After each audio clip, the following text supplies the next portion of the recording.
So, what is your name? My name is kim-jaye. Kim-jaye. And how old are you? 22. Had to think about that. Yeah, I did. How old do you feel? How old were you 35. going to say? 35? Usually people say younger. That's funny. Nah, I feel 35, 100%. Okay. Where are you from? Greater Manchester. Had to think about that one too. And so what are you doing in Bournemouth? Living, working, surviving. Living, working, surviving. I like it. It's anything you can to get through. So any of these questions, if you don't want to answer them, Yeah, that's don't have fine. to, just say and we'll skip over pretty it. much open book, any question you ask. Cool, awesome. So my project is about getting to know and understand strangers and making connections with people. And for me, I think people find it really difficult to make connections nowadays. And I was wondering what your thoughts are on that and why you think it might be so difficult for people to, allow strangers to speak to them and stuff like that. I think a lot of it is that, I'm trying to think how to word it. I'm not good with words. I think a lot of people are too scared to talk about things that really matter. Like, there's so much going on in the world. Yeah. So much on social media that we refuse to talk about, but we're willing to post about it. Yeah. So I think that's like one of the biggest issues. Like, So we're people- quite confined to talking about certain things which are socially acceptable in one category, and we're not looking at the broader picture. So you think that we kind of hide behind the mask of it a little bit? Yeah. So I'm sure you have like a friend who you go to and you talk, but you don't have a deep chat about things that matter. Yeah. And you talk about work, you talk about, oh, how's the family doing, how's your boyfriend, and then that's it. It's so Yeah. limited. It doesn't go any further Yeah. than that. Okay. So like making connection with someone is something that's more than that. you It's think? more emotional than like physical. Yeah. Yeah. So what makes you smile? Oh my god, everything. Everything. Myself, most of the time. And my running narrative that I have in my head, Narrative in your to be head. honest, most of the things that people ask me or when other people are having conversations, there's like little Kim inside my head just chatting away. I might not talk that much, but inside my head. It's going crazy. Is it Yeah. like a devil or a little angel? Or a Oh little my bit of both? A little bit of both. Sometimes like there's a sweet side of me where I'm just like, I want to just look after you, make sure nothing hurts you. And then there's this other version of me which is like, I'm saying the most horrible things right to you right now inside my head. But you never But say them out I'm loud. going to keep those contained. Well, at least the capability is You there. got to have a balance. You know? Yeah, for sure. Where is the most beautiful place that you've ever been?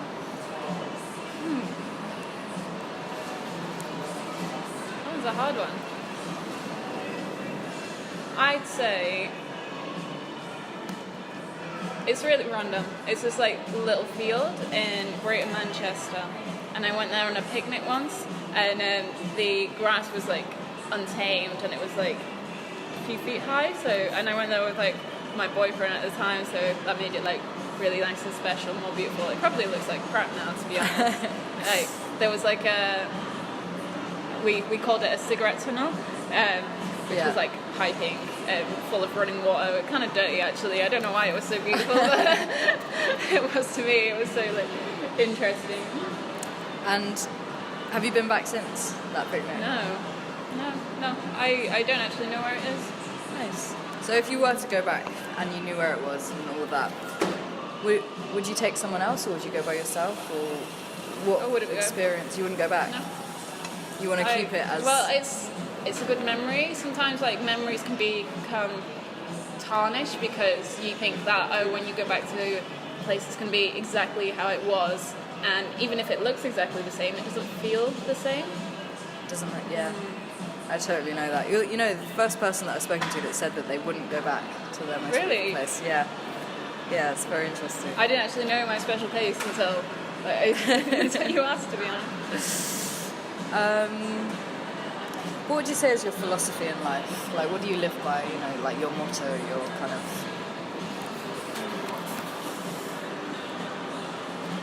Do you have one? Basically, just keep going. Just keep That's, going. that's what I tell myself every day. Do you find you struggle with that sometimes, or are you quite good at living by that? Usually I'm quite good at living by, because I'm a survivor. I keep surviving. But sometimes it's hard to find the courage and to find the strength to tell myself, okay, I can still keep going. Sometimes it's like, I can't go any further. Yeah. But then you wake up and it's a new day. But then I break down a wall, or I punch it, or I don't know, I make a change in my life and I'm like, okay, I'm getting somewhere now. Yeah. Do you have like a thing that you do? Like when I was a kid, when I used to kind of have kind of barriers, and you know, I used to always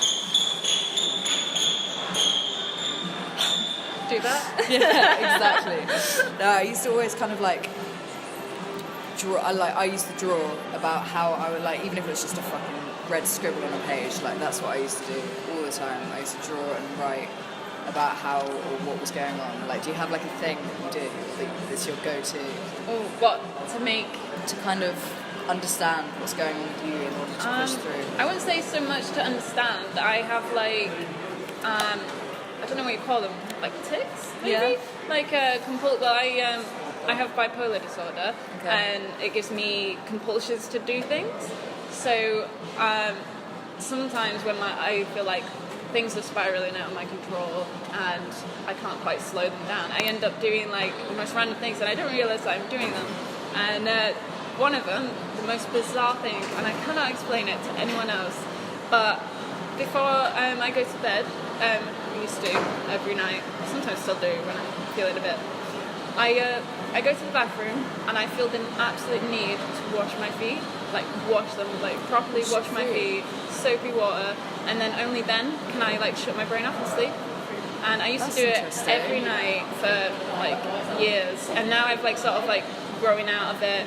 But when like it starts up, I find myself going to the bathroom, washing my feet. And you're conscious of it, and you're conscious. I'm conscious. I'm like, I'm washing my feet. What is wrong with me? No one else does this. But then in the back of my mind, I'm like, everyone walks on their feet every single day. They're so much dirtier than your hands. And when you take off your socks, you're touching your feet, and it just goes like a train. And yeah. Fair enough. Fair enough. So, describe to me your perfect day. You could wake up tomorrow and just have the most fabulous day in the world. What would be happening?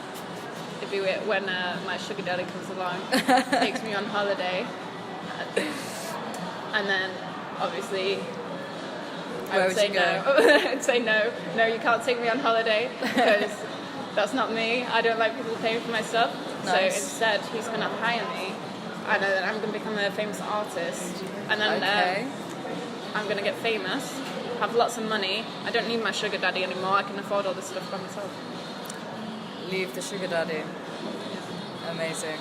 Do you actually have a sugar daddy, or is this all like... No, this is hypothetical inside my head. Amazing. That's even better. Where would you want your work to be? Like, where's like the dream to have your work put, if you were to be put in any exhibition anywhere? Athens.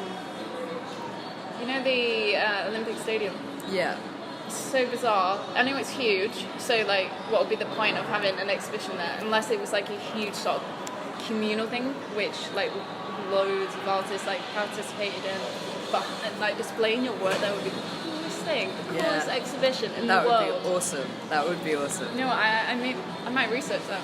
I don't know if anyone's done it. Get some people together and we'll do it. Yeah. We'll do it. I'll get involved for sure.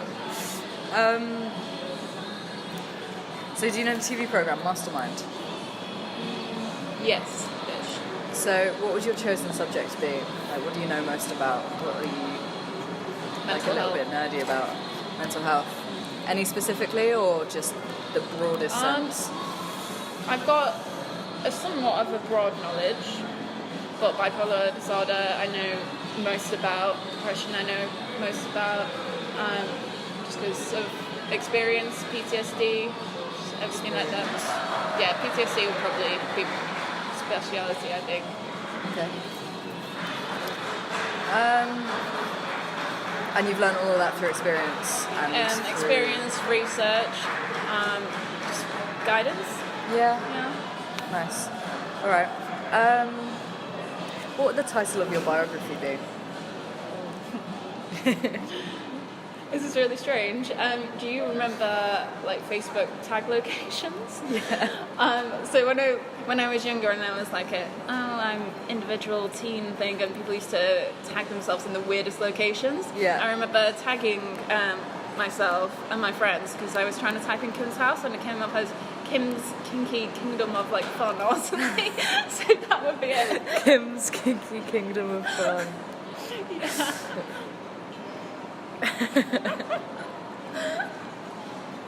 I can imagine that being a kid and that just being the most hilarious Yeah, it was so thing in funny. the entire And world. I posted it on Facebook and my mum was like, "Why have you put this? Why have you put this?" And I was like, "Why not, Mum? Why not?" Why not? I'm an individual. I can do what I want now. What are you grateful for? My mum. Your mum. Do you have a really close relationship with her? No. No. But I had a moment in my life, well, recently, quite recent, it was like 2 years ago, she had a quite serious car accident. Okay. And she's my only parent, and I dread to think what would have happened if she'd taken the turn for the worst. And it really brought things into perspective and made me sort my life out. So I'm eternally grateful for her, even though it's really bad to say, for having a car crash to sort of bring make you wake up and kind of understand. Yeah. That. Okay, cool. And so you're not. So does she live in Greater Manchester still? Yeah. And do you see her often or no? Not really. Like once or twice a year. Would you like to see her more? Yeah. I wanted to come live down here, but she says she can't afford it. But it is expensive down there, isn't it? Yeah. What event? I mean, I guess it's probably that. But what event in your life do you think has had the biggest kind of impact on who you are and your life in general? About I think it was 4 or 5 years ago. Yeah. I was like, I don't know what you call it, first-hand witness in a like quite serious court case. So I had to go to court for that, and that was a real turning point in my life because it made me realise that I needed to sort of become a better person, change my life, and I came to Bournemouth. I decided I literally picked a random uni. Don't know, really? Off the top of my head, I was like, I had one more uni to add to, the list that you list would, of 5 or whatever. the list of 5. Yeah. And they were like, okay, one last one, and I was just like, Bournemouth. Amazing. And now you're here. Yeah, and now I'm here. It was so random actually. And you're glad you're here? Glad that very, for this very choice? good. Very good. I mean, the accent is a lot better than it used to be. Is it? It used to be a lot stronger? Oh, it's so strong when I put it on like this. I try and make it tone down a little bit. Okay.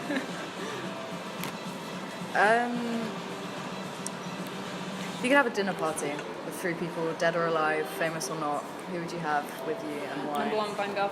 Van Gogh. Oh, Van Gogh. Van Gogh, yeah. Van Gogh. Number 2, David Attenborough. Who would be number 3? Number 3, Robin Williams. Robin Williams. Of course. That'd be pretty good. Yeah, that would be a brilliant table for sure. Why those 3? So why Van Gogh? Van Gogh. Van Gogh. He inspired me, honestly, so much growing up, and I probably wouldn't be where I am if it wasn't for him inspiring me. Yep. And David Attenborough? David Attenborough is my absolute hero. I'm in love with him. I have so much appreciation for him. I feel like he's a god. Yeah. He's the closest thing to God. He really is. He's an absolute living legend, for sure. Robin Williams, I just want to talk to him. Just want to see if he's alright, to be honest. He seemed, I don't know, he always presented himself as very kind of kind. I'd rather soul. scrape back the shell and see what's underneath. Scrape back the shell. Nice. If you can even scrape a shell. Yeah, I don't know what the actual saying for that is. Peel back the shell. Peel back the shell, maybe, yeah. That's the one. What was the last photograph you took? Let's have a look. I know this because they automatically save it to my photos. Amazing. Is that Zelda? Yeah, so it's Link peeping out of a barrel, just as he's about to be like thrown at a castle. Do you play a lot of video games? Not really, actually. I just like certain ones a lot. I'm not like a big gamer, but when I find a game that I like, I really like it. Yeah. I used to be like Mario Kart was my thing when I was a kid. Did you play Mario Kart Double Dash? Big bananas. Yeah. Big bananas. I loved it, honestly, on the GameCube originally. It's just, it's so good. It's so good. That and Guitar Hero was like, that was my I childhood. didn't actually play Guitar Hero. That was my childhood. Absolutely mastered it, honestly, unbeaten. What would you say is your best and worst trait?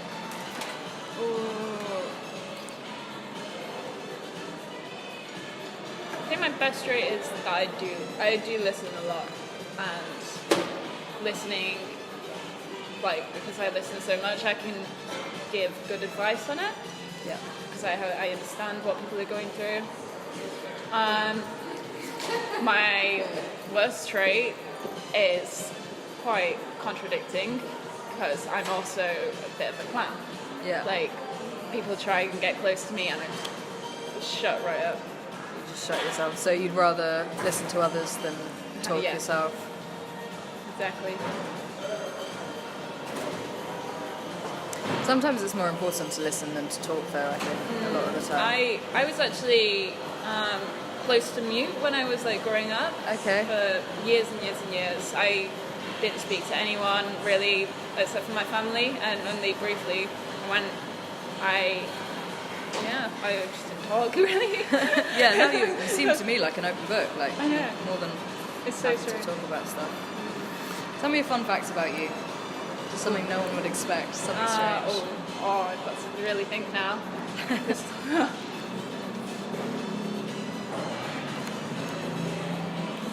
trying to think of something like really wacky. I have a wacky fact. I don't know if it's too much info. Go. I take Polaroids of really, really bizarre moments. So I like to take candids. So when people don't think I'm like looking, Yeah. I whip out my Polaroid camera and take a picture. And I've got some very, very rude ones on my door right now because not many people come into my room, so I have them stuck up all on the door. Amazing. I bet you've got a really eclectic collection. Oh, it's so good. It's so good. It's amazing. Wicked. What's your favourite one you have? If you could pick a favourite. It's one of my one night stand. Whilst he was in my bed. One night stand, amazing. And finally, the last question. If you could give me a piece of advice to go on with throughout my life, what would it be?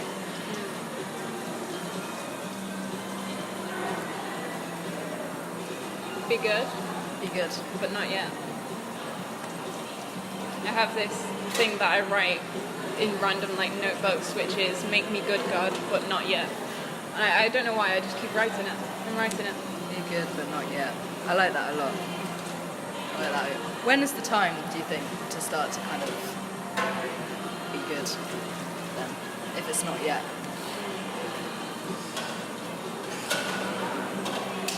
I guess when you sort of got peace and harmony in your life. Like, I don't know about you, but I'm in my 20s. I'm feeling quite unsettled.